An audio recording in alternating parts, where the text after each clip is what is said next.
Thank you so much. Welcome to our Breakfast with Arup event around climate resilience. Welcome to all of those who are joining online as well.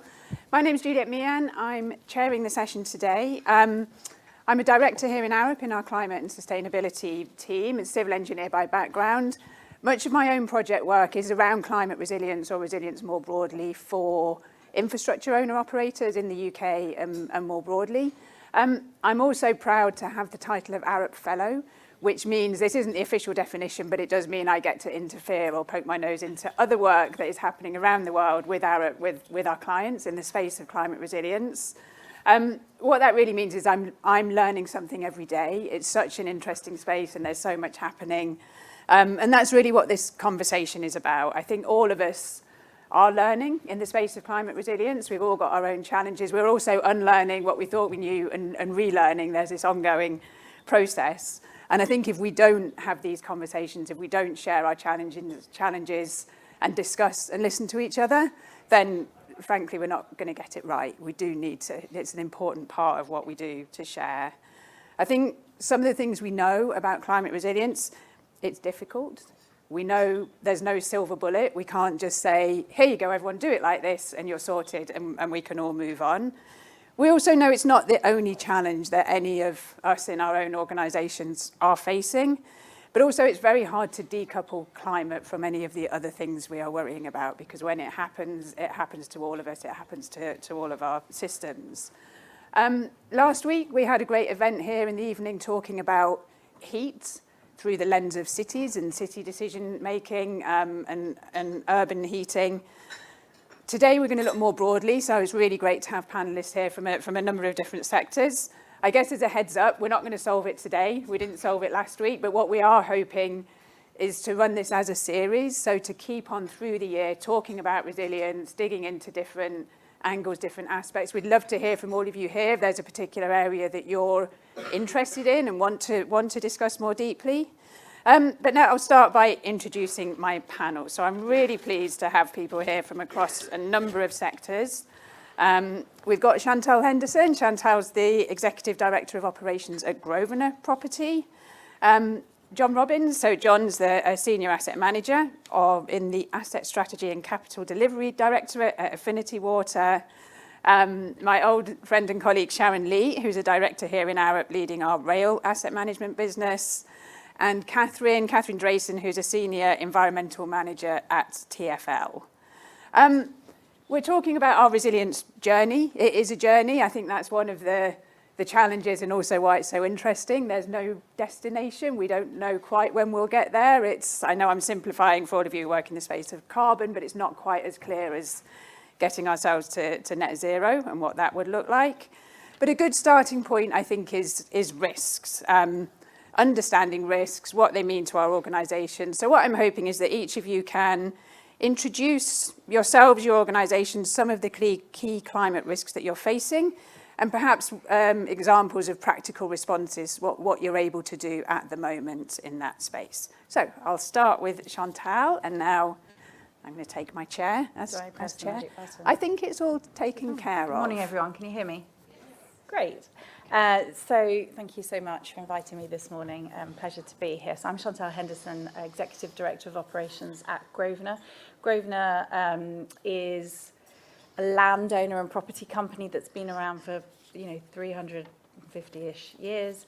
So essentially it's the land ownership of the Duke of Westminster and the Grosvenor family. So geographically, for those that know it better, if you start at Bond Street Tube and start going south towards Berkeley Square, Park Lane, that part of Mayfair and down into Belgravia as well, around Victoria Coach Station, all the way up to Buckingham Palace. So it's 300 acres that we own and manage around Mayfair and Belgravia, as well as land holdings across other cities in the UK. So we have been around for a long time. I am not 300 years old, but the organisation... You're looking very good. Thank you so much.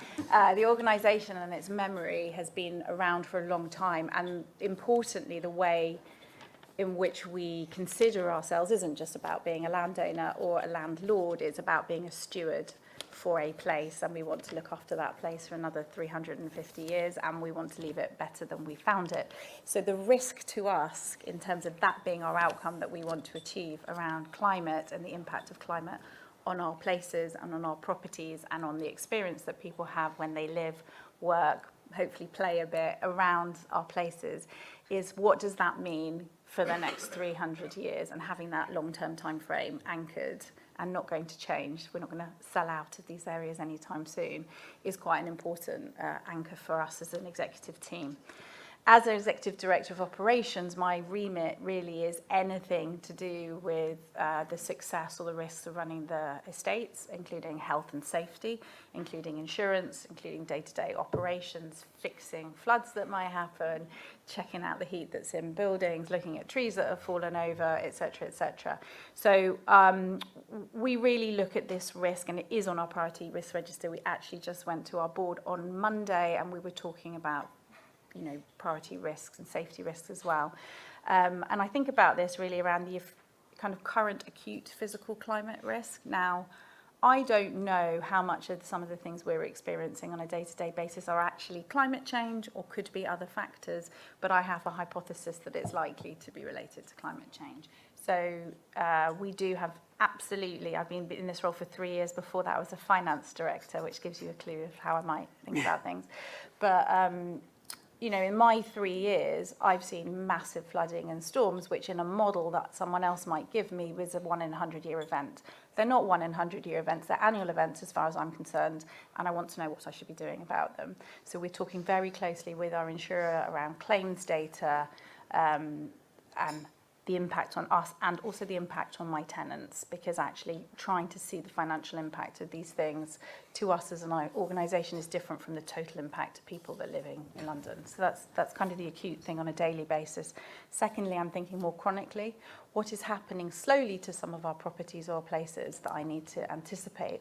It's very hard for me to change something quickly. I can't rebuild a building tomorrow. I can't pull one down. I have to get planning permissions. There are timetables that take months and years. So what is going on with our properties, with subsidence, with heat stress, with facades? So we think about acute, we think about chronic, and then I think about biodiversity and the impact of change on our beautiful places in terms of the species rich. So last year we were a net gain of 3.7 on the estate, but I worry about how biodiversity is being eroded, but also how I can use it as part of the solution to some of the properties and protecting them going forward. So that is me in a little nutshell. Thank you, Chantel. Super interesting. And I think one of the things we're hoping to sort of get into in this conversation is different organisations, different roles within organisations, but actually common challenges. So the point that you made about you can't change things quickly, I imagine that's going to be true for everyone, working in different sectors. There are some components that maybe can be changed very quickly, but all of us work in the space of, looking ahead to 2050, 2070, 2100, and that time-based element is really important. So, John, I think over to you to introduce your own. Follow that. So, John Rubble, my job title is Senior Asset Manager. Hint here, they don't let me touch any assets. And which I'm quite grateful for. So, under no circumstances should any of you worry that I'm anywhere near something that could turn the water off. So working for Affinity Water, I've been with Affinity coming up for 3 years now. Prior to that, I was with Hertfordshire County Council working in local government, and I am a bit older, and I worked on inputs to the Real Earth Summits. That tells you how long I've been doing this. Not quite 300 years. Not quite 300 years, but it feels like it sometimes. And sometimes when you're reflecting back, you realise things haven't changed very much, which is not worrying from a climate point of view, but is worrying from a policy point of view. But that's probably part of the discussion. So my role at Affinity, I sat on their customer challenge group for about 10 years, and I think they had enough of me there, so they come in and sort it out. So I've been kind of talking to them about water supply, water use, and water resilience for upwards of sort of 15, 20 years. More recently, I have this wide climate change adaptation, mitigation, carbon remit. I also do natural capital, which I'm still trying to work out what that is in its entirety. I've got the responsibility to respond to the biodiversity agenda within our company, as well as issues around drought and so forth. My primary role is to make sure we're prepared and that we understand our risks. So we completed 2021 our adaptation reporting round report. So we are required to report to government on our preparedness. And government very kindly brought the 2026 report forward 2 years. So this is something I'm doing right now. And ultimately, for us, managing risk is really about making sure people have water, and that it's not something we can go, hang on, it's fine, give it a few weeks, it'll all be back to normal, you can have it then. We're 24/7. If something goes wrong, we fix it. If people aren't getting supply, worst case scenario, we tanker water to them. We provide bottled water. We fix that water thing. People have an expectation that when you turn the tap on, water comes out of it. And if it doesn't, we have performance measures we have to do, and we get in trouble from our regulator. So climate change is something we factor into our planning at all times, whether it's water resource planning, whether it's drought planning, whether it's business planning. Climate change is something that we consider. And we have to consider against a wide range of scenarios. So recently we completed our business plan, and we were looking at 2, 4, 6 degree temperature changes, and required to look at sensitivity around that. That's both in terms of water supply, but it's also in terms of impact on assets. So as a company, we serve, I think, I get these numbers wrong all the time, but it's about 3.8 million people in the southeast, around Folkestone Dover area. Geographically from West London around North London. We do the bit outside of where Thames are, and then a bit over in east of England around Clacton, that area. So about 3.8 million people. We're predominantly groundwater supply, and I'll say now, it's controversial, groundwater is a lot more resilient than surface water. You have a very natural process filtering the impurities out of it, and strangely enough, you don't get evapotranspiration from the aquifer, where you do from reservoirs. But we also take surface water. So, and there's a big push, particularly around environmental objectives, around moving away from groundwater and moving towards surface water. There is a feeling that that could make us less resilient, but it is more beneficial for the environment. There's a big push. Our combined sewer overflow issue is chalk streams. People like to see bubbling chalk streams. Hint, they naturally run dry every year because that's what they're supposed to do. But if they don't run, people think it's our fault. It often isn't. I mean, we do have an impact. We know we have an impact, but it's not our fault. But ultimately, we are there to manage both the water in the environment and the water available to supply people. Climate change for us is a two-pronged issue. One is actually making sure the water's there, but also making sure our assets are resilient. We are a big energy user. The biggest part of our climate agenda, quite frankly, is electricity use. Water is actually quite heavy to move around. A ton of water takes a fair bit of energy to move around. And we're supplying, I always get these figures wrong, circa 900 megalitres a day, so million litres across our supply area. That's water we have to pump, treat, and supply out. So we have a big impact from a climate perspective, but we need to make sure that the issues around our facilities, principally around actually resilient to flood, but also about heat. You'd be amazed at the heat generated from an MCU in a small porter cabin. And we really don't want to provide air conditioning into those to cool them down. We want to make sure that they're actually quite well managed. So we have to look at all range of issues. And one of the things I'm going to say is fundamentally the issue for us is not can we provide water. We will provide water, whether that's an emergency issue. The challenge for us is identifying when the emergency scenario becomes the norm. And at which point do you really push the investment to manage a new paradigm? And if anybody's got an answer to that, you can probably earn a lot of money. Because we'll get there, John, by the end of today. I'll kind of stop there. Thank you so much, John. Super interesting. So I think we'll move straight to Sharon, your perspective as a consultant and the clients that you work with. Hi, everybody. I'm Sharon Lee. I'm a director here in Transport Consulting in Arup, specialising in rail asset management, but more broadly in asset management, sort of full stop across different businesses, water and highways as well.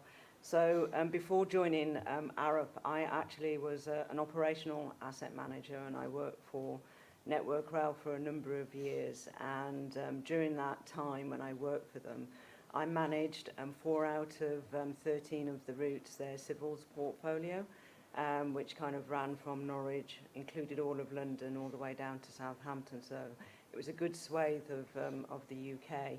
And during that time, I can remember my first exposure with extreme events, which was sort of 2006. It was a surge on the east coast of the UK, where I had to manage that incident through along with operations. And then people said to me, oh, that was good, lasted about a day and a week or two of repercussion. And then people said, yeah, don't worry now, you've had your bit. I said, you won't see it again for another 75 years. At a push, 50 years. Roll on 7 years later, there was another surge in 2013, even worse than the one in 2006, lasting for longer and having wider ramifications in areas that we weren't anticipating. And equally in 2009, due to an extreme event, I had a bridge collapse just outside of Feltham as well, where that again sort of was due to an extreme event. But the commonality across all three of these events as an operational asset manager was that there was a need for integration. With long linear assets, there was a need for integration. The incident in 2009 came about due to probably lack of coordination between Environment Agency, Forestry Commission and Network Rail, and sharing of information. And then in 2009 and 2006, when it came to those incidents there, it sort of demonstrated the impact on people and communities around sort of emergency responses, and equally the stress on individuals operationally. They're trying to work day to day, but at the same time trying to look to the future and how do you prove that this incident wasn't a today incident, or was it a tomorrow incident, and probably not collecting the right information to demonstrate either of those situations.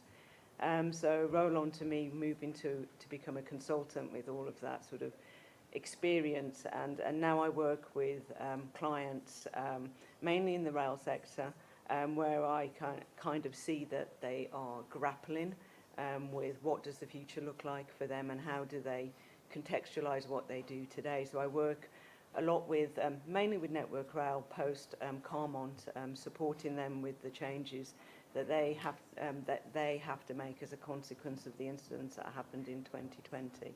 And one of the things that we try to do there, or we're doing with them, I should say, is trying to help them imagine the future, so that they can make decisions today based on the future that they want it to be, especially in the context of assets. People think of assets as these, I guess, pieces of concrete, but it's trying to imagine what this piece of concrete, this drainage, this bridge, what it needs to do, what it needs to withstand in 25 years, in 50 years' time, so that we can start looking at the processes and the people changes that need to happen. And the one thing that happened in working with Network Rail through the processes of all the people changes, all the process changes that were needed post-Carmont, was the identification that actually working across systems within your organisational boundaries was too small. And therefore it wasn't the sake of sort of managing drainage as an asset, because that was the particular asset that we were looking at, but that we had to lift up and look at managing water. It wasn't about drainage, it was about the management of water. We had to work at a bigger system level, and that then brought about very clearly the fact that we need to kind of start to try and convene organisations in order to be able to move this situation or this problem forward. So working with Network Rail, now trying to work with GBRTT, hopefully with DFT, because chasing through the problem, it becomes very clear that it has to be at a system level, which requires organisations. So that's what I do. Thank you, Sharon, and I'm definitely going to come back to that system level challenge. But first, Katherine, from a different sort of transport perspective. Thank you very much. So yeah, I'm with Transport for London, and I still consider myself a relative newbie, having only been there just over 5 years. Apparently it takes 10 years to feel like you're fully bedded in, and by that point everything will have changed. So who knows whether I'll actually feel like a proper TFLer. My background is actually in ecology and biodiversity. I sort of fell into adaptation. Actually, hearing the other speakers, it's really encouraging to me that those with responsibility for managing resilience and adaptation also have responsibility for managing green infrastructure and biodiversity, because to me they are inextricably linked. So I'm just going to do a quick straw poll. How many of you have gardens? Put your hands up. Wonderful. Lucky, yeah. Okay, those of you who have gardens, keep your hands up.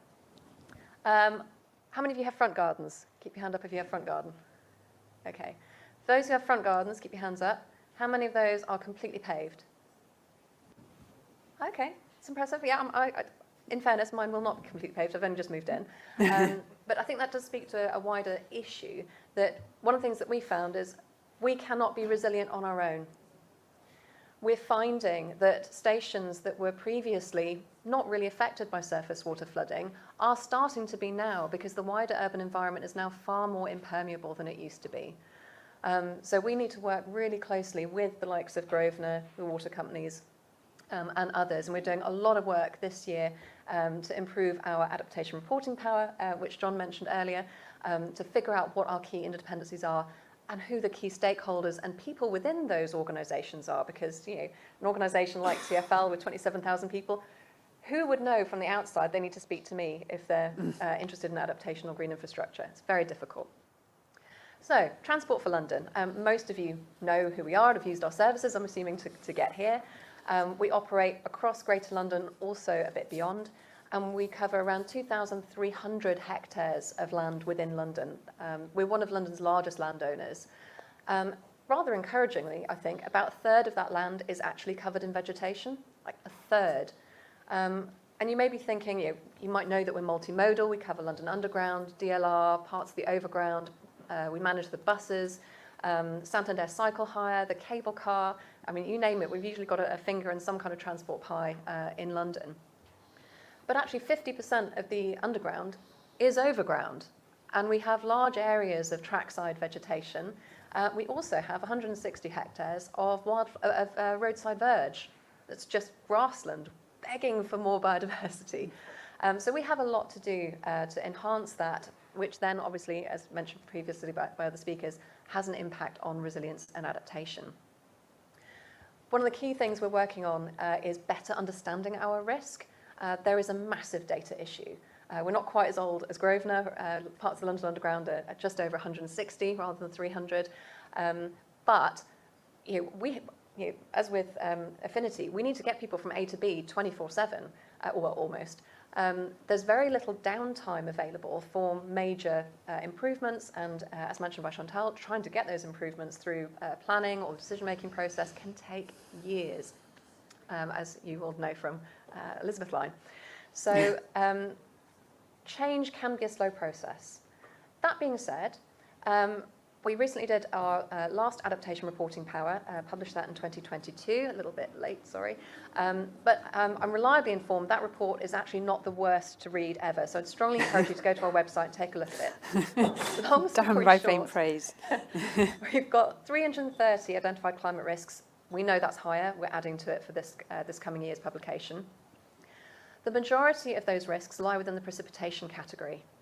So that is too much, too little, frozen, rain, whatever, precipitation. The next category is temperature. Too high, too low, but also rapid changes in temperature. Even in the spring, what we're seeing is, even though we're not reaching maximum temperatures, a rapid swing in temperature can result in asset failure. What's interesting with that is, for the data nerds among you, it means we end up going out and fixing those problems in the late spring, early summer, which means then we don't end up seeing the failures that you would expect to see at very high temperatures, because once you fix something, generally speaking, it holds. So when it comes to assessing our climate risk, actually the pattern you would expect to see with failure happening at the highest temperatures, that signal isn't always there. So you really need to understand your assets and the way that you're managing them to be able to pick up that signal that it's telling you. So that's an additional level of complexity. We're also going deeper. That climate risk assessment was at asset category level, so bridges, track, signals. It's very broad. We're also trying to delve a little bit more deeply into the granular, particular assets and or particular modes. I'm not going to go into detail about those, but the data is a massive thing that we're working on. I do also want to flag that we are doing quite a lot of adaptation measures and really great initiatives now. So there are some quick wins and no regret solutions, whether that's installing sustainable drainage systems, for example, swales, rain gardens, green roofs. We're working really hard to install those. In fact, we've met our first adaptation plan SUDS target this year, delivering 5,000 square metres of catchment draining into SUDS every year, or an additional 5,000 square metres. So this is really encouraging. But other initiatives are going to take longer. But what I do want to flag is adaptation isn't just things on the ground. Adaptation is more than that. It's about governance, it's about strategy, it's about data, it's about leadership and buy-in, it's about capacity and skills. And what I would highlight is that whilst we've identified quite a lot of our climate risks at high or granular level, those things are also risks if we don't change them themselves. Insufficient buy-in, insufficient capacity, insufficient data, those are risks to us, and not just from a climate perspective. So I'll end on that, just to say, really encouraging, as I said, that we've got people who are dealing with both adaptation and green infrastructure and thinking about our assets much more holistically. So I think there is a change now in comparison with even 10 years ago. It's just perhaps not quite as quick as we would need it to be. Thank you, Katherine. Thank you so much. And I think hopefully you've already seen some of the trends that are coming through. And one of the things I was hoping, and I think we can pick up on. So just to say, I'm going to just do a couple more questions. Really looking forward to some questions from the audience. And I think Imogen's also going to be fielding questions online. So we should have a good sort of 20 minutes at the end for widening the discussion. But just to pick up on, I think a lot of us, we talk about systems thinking and about complex systems. We all know it's important for resilience.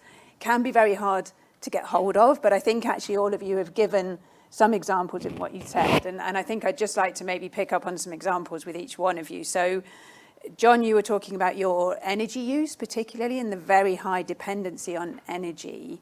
Has Affinity Water managed to engage with or think about the resilience of the energy supply that you depend on, and how do you approach that problem?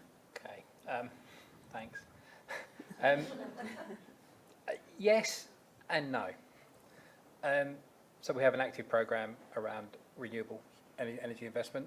For those of you who may not know, the water industry, like a lot of the statutory undertakers, we don't have to get planning permission for everything. We have certain powers that are available to us for development within our own sites that meets operational requirements. So we're actually developing solar for our own use, using those permitted development powers on our own sites. But quite frankly, we cannot develop enough. Even if we filled all of our sites with solar energy, it wouldn't be sufficient. One of the things we also do is to make sure we have emergency preparedness. So we will have generators on our sites. So if we get power outages, and strangely enough, we're getting less of those these days, long term, we get smaller ones. Again, going back to that 24/7 supply issue, get something called brownouts. So people, where you just kind of get that small blip, that can really cause us major problems, because if we get plants shutting down, it doesn't turn on automatically again. You kind of have to restart it. So we really want emergency power supplies to cut in to prevent those shutdowns and cause those outages. So we have those processes in place. We've been looking and are currently piloting shifting away from diesel-fired generators to HVO. You go, that's easy. Yeah, HVO is in ready supply. Yeah, but have you ever tested it with your maintenance contractor to make sure they're perfectly comfortable to maintain those generators using HVO? You've got to look at that supply chain and that contract process to make sure you're not just using it, you've got the processes in place to recover if you have outages and so on. So we do that. We also look at security of the power networks for us. So strangely enough, when we looked at our risks, and 330? 333. Yeah, we've got 20 headline ones and a few others, because we didn't go to that level of depth. But we have far more risks that are related to interdependencies, where we're reliant on other sectors, and we know far less about the resilience of the sectors that we rely on. Strangely enough, we are coming up against problems, particularly with UK power networks. So when we're looking at renewables, when we're looking, I mean, we're currently on a big EV transition program at the moment.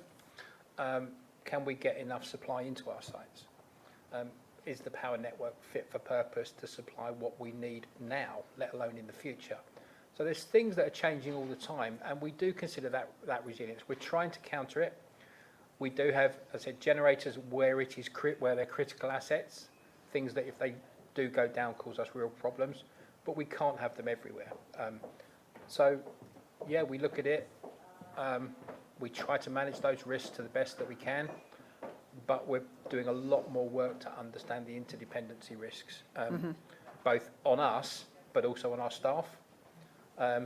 We are very staff dependent, and the big issue for us from an interdependency point of view is not whether our assets are fine, it's can our staff get to the locations, are they available to do the things that we need them to do, and that's where it comes down to the transport networks, where it comes down to the road networks, where it comes down to the problems they're having.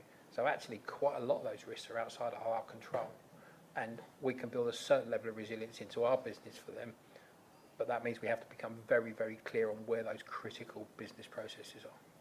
So yes and no. Yeah.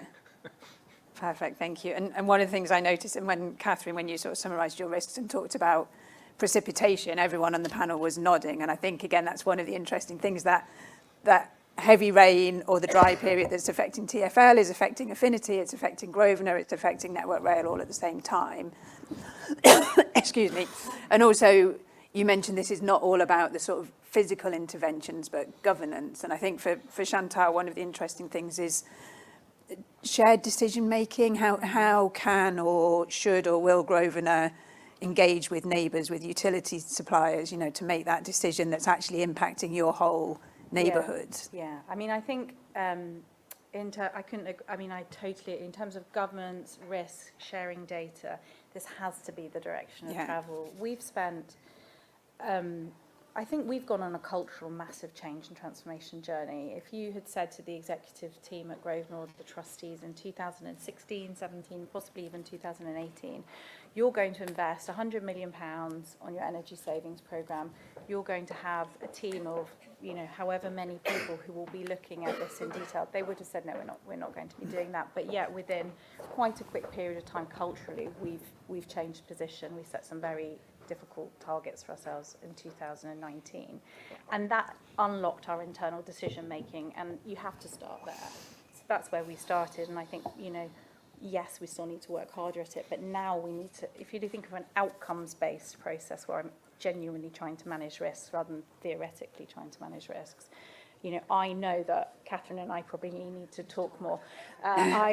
So I'm glad we've now met. Happy to help. Yeah, and thank you, Arup, for making that happen. But also in terms of, we're now working with Westminster City Council and Historic England a lot, because we have an independence on them to have permission to change some really beautiful listed Grade 1 buildings that, you know, doing anything to is a precious challenge and task. But of course, those places are going to be totally obsolete, and so what's the point in protecting them if there's a wider system that's going to erode them anyway?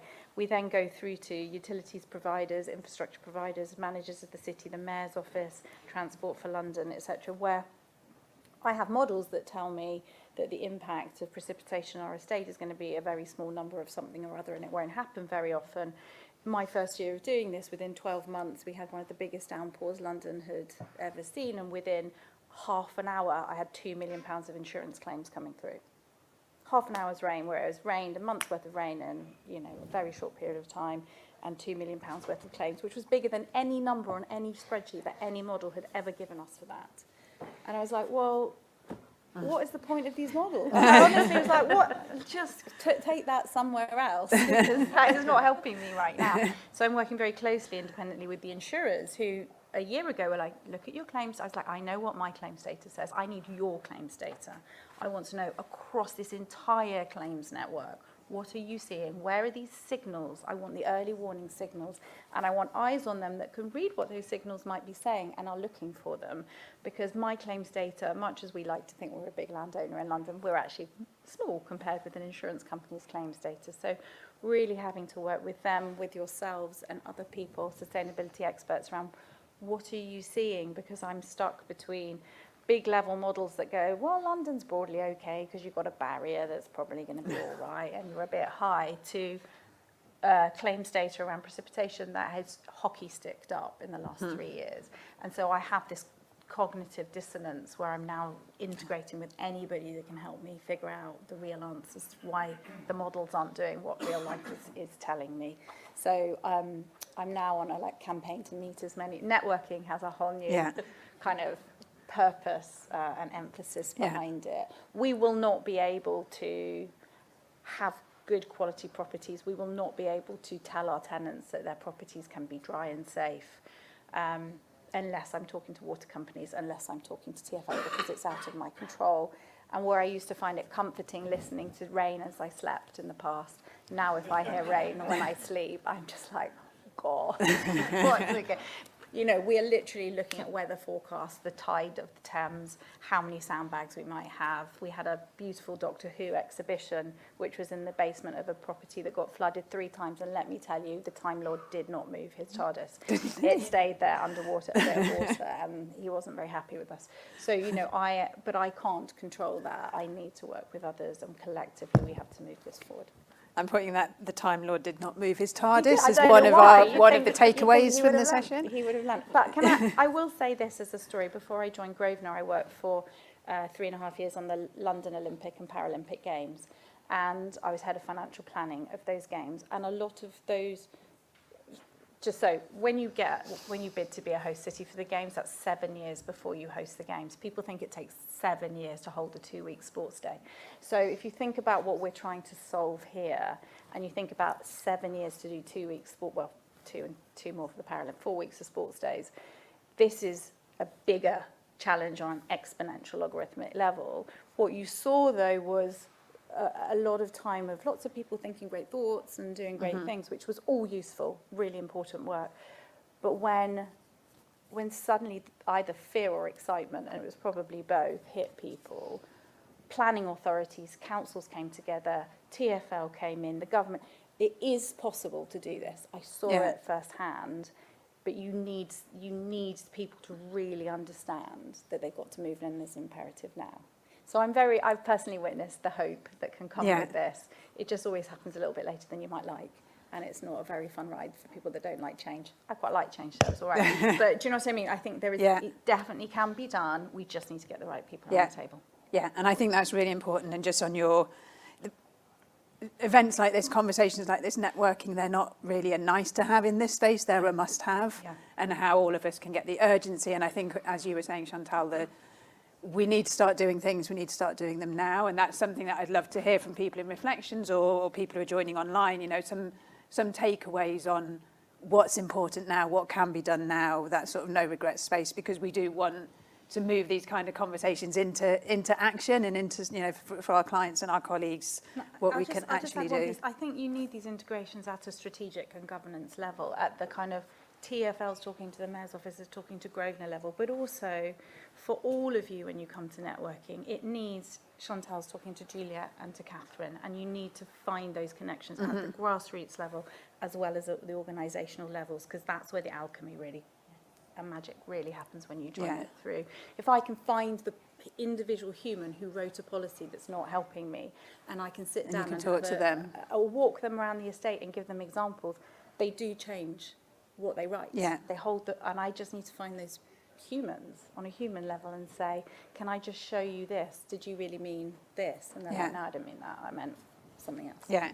Sorry. No, that's fine. Sorry, that was my point. I didn't mean to be quite so obvious. But just to move across to Katherine, and you talked about, so your particular example of the paving of urban areas and how that's impacting stations. How do you approach that, the sort of co-location? Your assets are immediately next to other assets. They're all impacted at the same time. What's TfL's approach? I'll go back to the interdependencies point that John and Chantel have beautifully raised, and Sharon as well.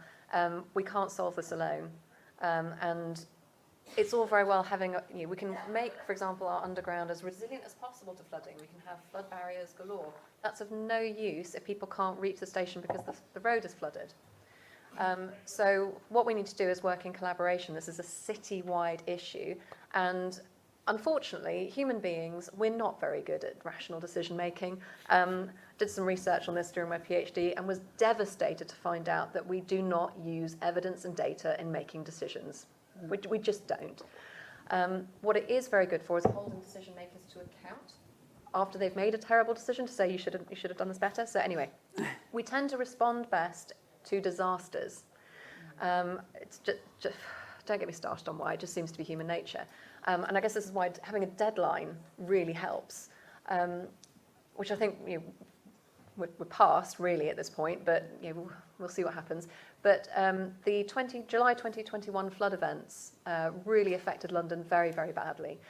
We were actually incredibly lucky that the rain fell during the day, because we had an awful lot of basement properties flooded, residential basement flats flooded, and if that rain had fallen at night, we would very likely have seen deaths. As it was, we didn't have any deaths as a result of that flooding, but it was a massive wake-up call for the city. We've been lucky; we've avoided the equivalent of Hurricane Sandy or Katrina for London, but it's only a matter of time, to be brutally honest. So the Mayor of London convened a series of roundtables, bringing together all of the people with statutory risk management authority for surface water flooding. Do you have any idea how many organisations have statutory risk management authority in London for surface water flooding? Feel free to throw out some ideas. Okay. Higher. Higher. Well, it depends. So you've got 32 boroughs plus the City of London, who, depends how you count it, are risk management authorities twice over legally, both as lead local flood authorities, which tends to be one person within the borough, if you're lucky, and also as highways authorities, which tends to be a team somewhere else within the borough. Then you've got Environment Agency, Thames Water, TfL as a highways authority, not for rail. Rail doesn't get covered in the legislation, don't ask me why. And then you've also got, really, the GLA needs to be involved, but they're not listed as statutory risk management authorities. So you've got a huge number of people who need to be around the table to sort out surface water flooding in London. It's a ridiculously complex landscape. On the plus side, we now, for the first time, have a strategic group bringing together all of those statutory risk management authorities, and we are working together to develop a vision and a strategy for how we deal with surface water flooding, and it is going to take years. Case in point, it's taken me 8 months, and I still haven't got a funding agreement from one government department, and I want to give them money that I'm going to lose in 2.5 weeks' time if I can't give it to them for a particular project in relation to surface water flooding. Thames Water are in the same position.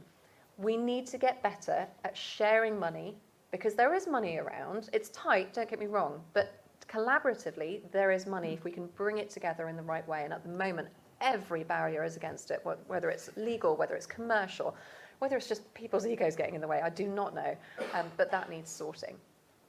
So, as I said, there is some really encouraging progress of bringing the right people around the table together. Not quite there yet, but there are encouraging signs. Excellent. Well, that's good to hear. So before we go to questions, Sharon, I'm just going to give you the wonderful task of a reflection across everything that you've heard, and I think the different clients that you work for. We've talked a lot about the lack of data, the lack of evidence, uncertainty. How can we start making the right decisions now through to 2050? Because in the work I do, I often find this uncertainty is kind of hamstringing people. How can we make a decision when we don't know? So what's your reflection on that? I mean, sort of listening to everything that's been said here on this panel, it's all very, very familiar, which is kind of reassuring, but still at the same time sort of not reassuring, because I think one of my main reflections is around sort of leadership, the leadership that we need in order to be able to move towards 2050. Leadership needs confidence to move forward, but at the same time as wanting confidence, that normally kind of presses on, I want to have the evidence in order that I can move forward, but the evidence doesn't exist. So to be honest, I think that we have to be a lot braver in the decisions that we need to make and to move things forward. So kind of reflecting on what I'm hearing here, the thing that keeps on screaming back to me is leadership and organisational agility. Completely. Because we're not going to have the answers and we're not going to have the data. and the convening's going to take time.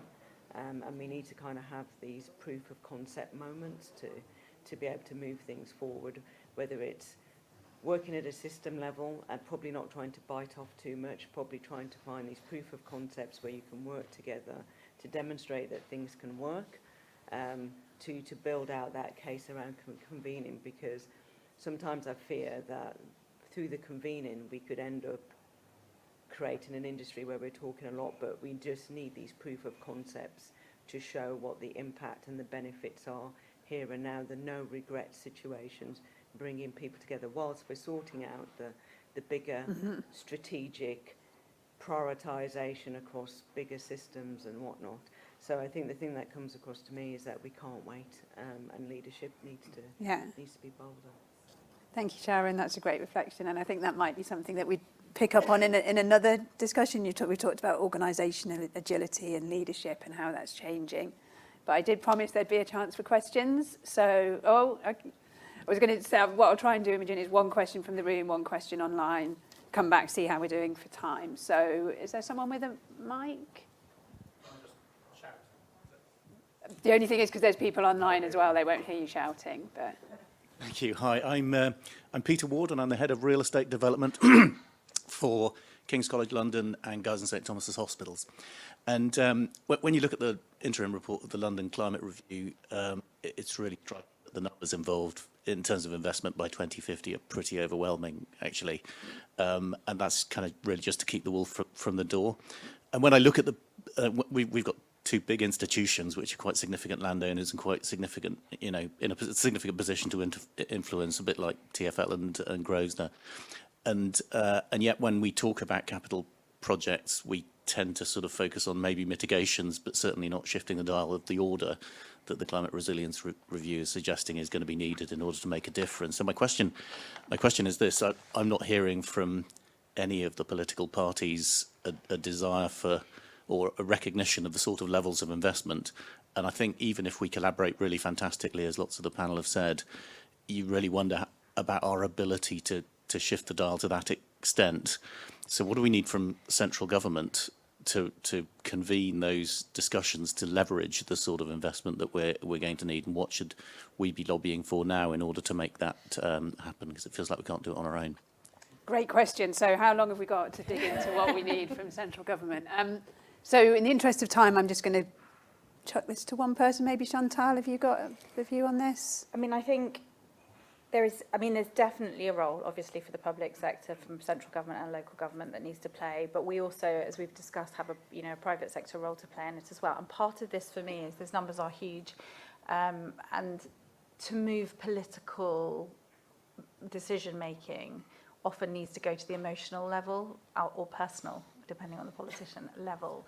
And I think that is through storytelling. And one of the things that we need to all get better at is joining some of these quite impactful stories together to change the narrative of what it is they're deciding on, rather than this is a big number of cost that seemingly isn't going to get you any votes or isn't going to get you kind of anything moving it forward. It's changing that narrative of what we're seeing today in terms of, actually, if you make these places more resilient than other places, that is a net economic benefit in the long term to you.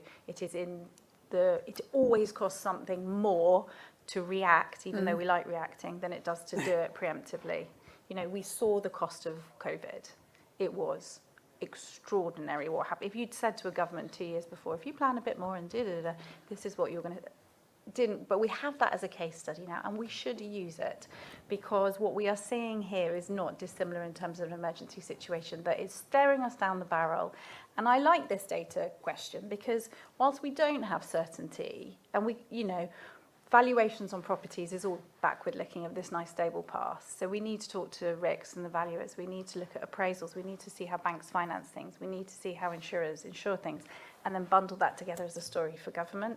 Because what is true is the past isn't predicting the future anymore, and what is true is the direction of travel. We just don't have it at forensic levels of certain detail or pace.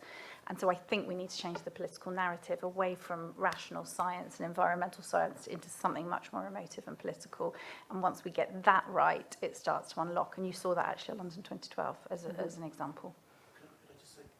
Could I just say one thing? I think the real risk from well, I'm not a politician, I don't really know how they work, but the No, real no risk one- is no that one they does. No one say does. they introduce lots of policies which add costs to our capital projects, which therefore then don't happen. And so actually you get nothing because you've introduced policies but not money to make, to try to address it. And I think that's got to be a recognition at central government as well.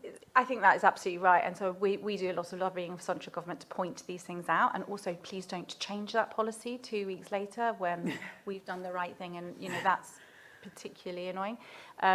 But I will say this, we have decided to take some decisions for ourselves that added cost to our sustainable development programs. You know, every single building we build now has a sustainable development brief embedded, which is a cost if you talk to lots of people, but actually we're now seeing it on the value side of those properties and the rents that we can get and the cost of running those properties. So I think the economics of some of those business cases are actually starting to change, but the proof points or what people want, and there aren't loads of evidence of those yet, are there? Thanks. Have you got questions coming online, Imogen? We do. We have a couple of questions, but this one's chosen just because it relates a little bit to this thread. How would you best advise others to encourage longer-term resilience discussions in the boardroom? In the boardroom. Who'd like to pick that one up? Maybe Katherine? Yeah, I think you need to take a multi-pronged approach with that, particularly because for an organisation like ours, we spend taxpayer money. We have a responsibility and a duty to spend that as wisely as possible. No organisation is perfect at doing that. I'm not aware of any organisation that does that 100% perfectly all the time, but we do our best. So we do need to back up what we're saying with figures. We need evidence and we do need data to be able to convince them to make decisions around how we allocate funding. That's very different from influencing politicians from setting policies. It's a slightly different, it's a different kettle of fish. But it is helpful using those personal narratives to be able to make it personal, drive home what it is we're actually trying to achieve. An awful lot of our board live in London, use our system, our executive committee as well, use our systems. They know what it's like using the Bakerloo or Central Line in the summer. Like, you know, we need to be able to do more and better.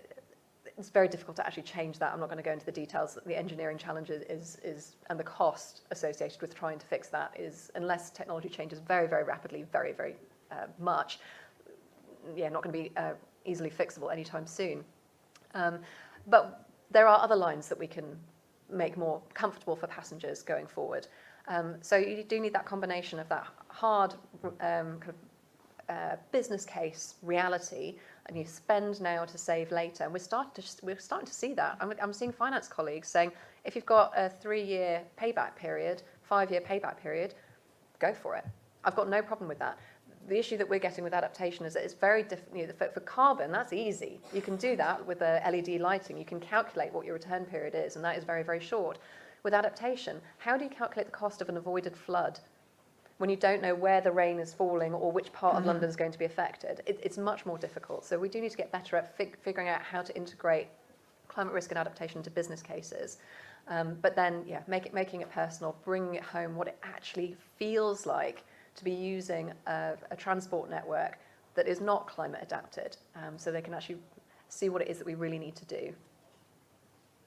I think I would add, thinking about who's around the table on that board, how you want to convince your CFO will be quite different from how you need to convince other members of the board, depending on what their role is. So really understanding those individuals and actually what they're being asked to do on behalf of the company and what their role is. And you have to present that information to them in a way that resonates with them demonstrating they're doing a good job. So a CFO will not want to spend money unless they think it's being well used because of the kind of duty of care, whether it's public money or shareholders' money or a family's money, it doesn't really matter. Their job is to make sure that that is done well, and they will be trained to think about that in a certain way. So you have to be able to tell the story that way. I always think it feels a little bit unfair that kind of the burden of effort sits here, that we are the ones that have to build the bridges in every direction. Well, that just is how it is. But I will say this, once you start getting those people on your side and they understand, you get a bit of a momentum and a role. And once you can get your CEO and your CFO on board, I think the rest tend to follow. Yeah. So just really think about who's in the room and what their job is and how you help them do it well. There is such a link as well with climate risk and safety as well. So if you say safety, Yes, Yeah. if the organisation Yeah. has a big safety culture, I mean, you're in. Yeah, that's a really important point. Right, we take another question from the room.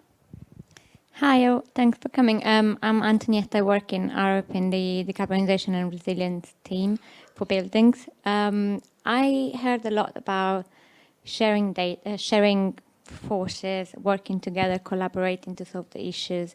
I've also heard about modeling, like how models are always not good enough to kind of predict what things are going to happen and how buildings are going to perform.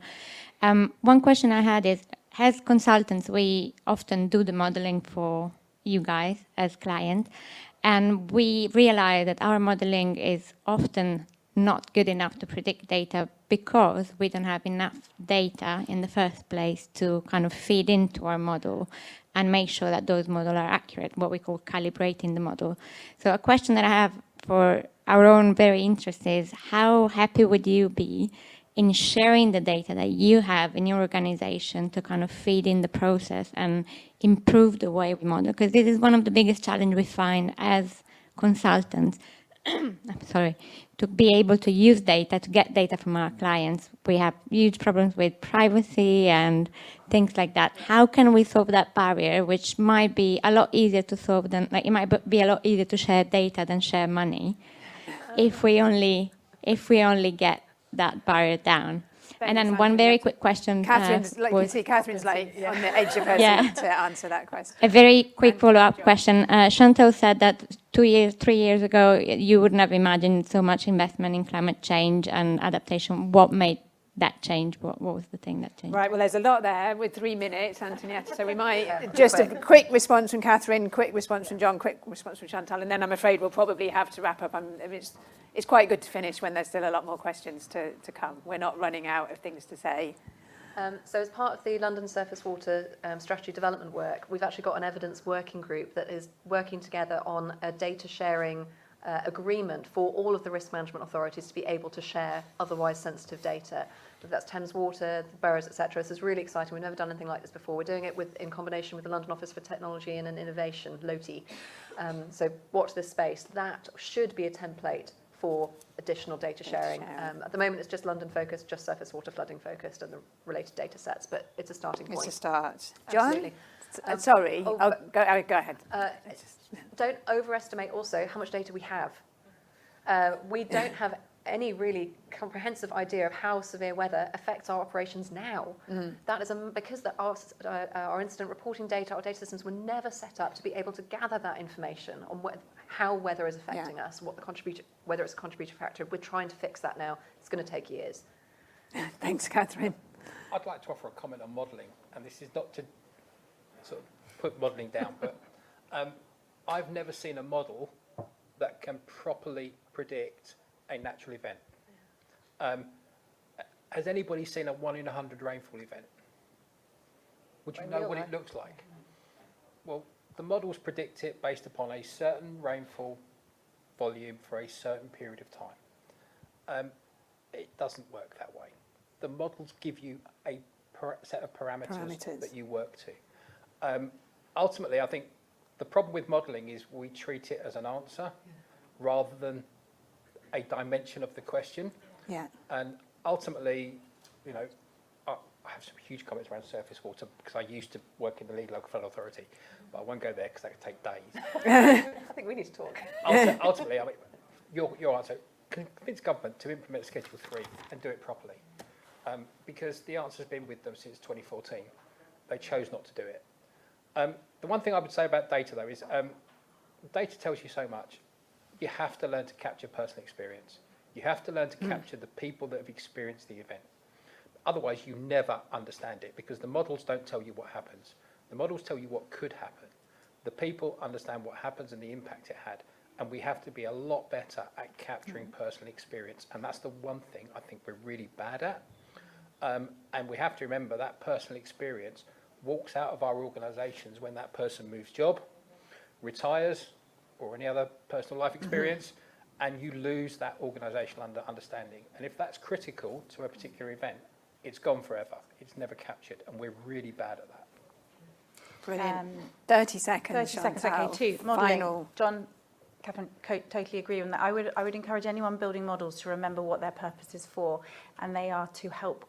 What people want is certainty and control. You're not going to get this on that topic, so if that's what you want, maybe try a different career. But I would, what you can do is learn with confidence to ride what is a wave. And so what models should be doing is helping me make decisions, not giving me perfection. And too often I see modelers try and wait for the perfect data, and then they give it to me, and I just like, oh, first of all, I made that decision 3 weeks ago, it's too late. And second of all, it's not possible. So that's my view on modelling. But I really like modelling, and I'd like to see it to help me control. I just don't want it to be the perfect answer. Second thing is, what did we do? We actually took our entire senior leadership team to Cambridge University for their Institute of Sustainable Leadership. We did a 2-day programme that on a personal level showed people what was happening to this planet with experts that could answer any of the enthusiastic to cynical people's questions. And the cynics walked in on day one and were very cynical and walked out at the end of it, and we then raised a £90 million fund to go and change our estate. And we changed our cultures, we changed the way we paid bonuses, we changed our purpose statement, we literally changed who we were as a consequence of coming out of it together. Fantastic. Yeah, well, that's a great note to end on. Sorry to cut people off. I know there were more questions, but noting that we've got people online and we've reached 9:30. Lots more to discuss, which is great. That's what we wanted. But I hope everybody's got a takeaway from today's conversation. You know where to find us if you've got questions, if you want to follow up, you've got comments, you've got observations. Please reach out and get in touch. And yeah, look forward to continuing the conversation. Thank you so much to the panelists.